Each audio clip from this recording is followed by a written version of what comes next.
Moçada, quando vocês acham uma vaca morta na beirada do cupim, você pode ter certeza que cobra matou.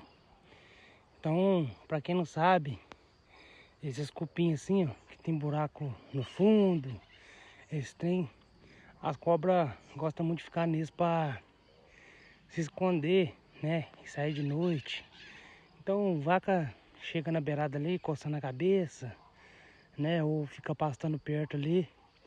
E como as cobras ficam só de tucaia esperando, então é bem perigoso, né?